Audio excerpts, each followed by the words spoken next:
ঈশার লোক পর্ণাকে আর ধরতে পারল না। শেষ পর্যন্ত ঝুপড়ির লোক নিয়ে হাজির হলো পর্ণা ও সৃজন কোর্টে। বিস্তারিত জানতে সঙ্গেই থাকুন, চ্যানেলটিকে সাবস্ক্রাইব করে রাখুন। আকাশদীপ ভৌমিকও চায় না কোনো মতে তার ছেলের শাস্তি হোক, ঠিক তাই জন্য কিন্তু বিভিন্নভাবে চেষ্টা করেছে, এমনকি নিজের বাড়ির ড্রাইভারকেও ফাঁসিয়ে জেলে পাঠিয়ে দিয়েছে যাতে তার ছেলের কোনো রকম কোনো সাজা না হয়।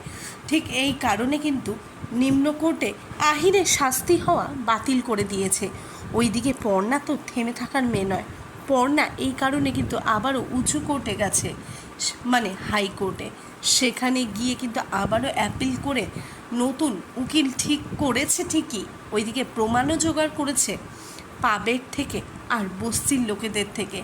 কিন্তু শেষ পর্যন্ত যখন কোর্টে বিচার শুরু হয়, ঠিক সেই মুহূর্তে পর্ণারা যখন সকলে মিলে অপেক্ষা করে যে কি করে এখনও অবধি বস্তির লোকেরা এলো না, ওইদিকে কিন্তু আকাশদীপ ভৌমিকের মুখ দেখলেই বোঝা যাচ্ছে যে সে কিছু একটা চক্রান্ত করেছে, আর ঈশা তো তাদের সাথেই আছে।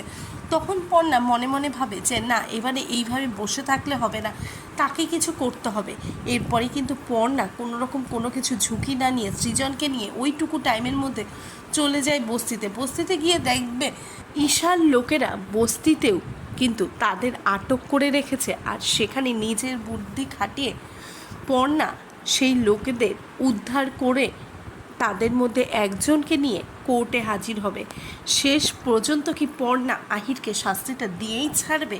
হ্যাঁ, এমনটাই হতে চলেছে। যতই সমাজের উঁচু শ্রেণীর মানুষেরা নিজেদের ক্ষমতার প্রয়োগ করুক না কেন, নিচের ধরে জনতারাও ছেড়ে কথা বলে না।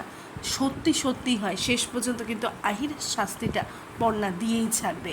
আপনাদের এই ব্যাপারে কী মত? প্লিজ আপনারা আপনাদের মতামত অবশ্যই কমেন্ট বক্সে কমেন্ট করে জানান।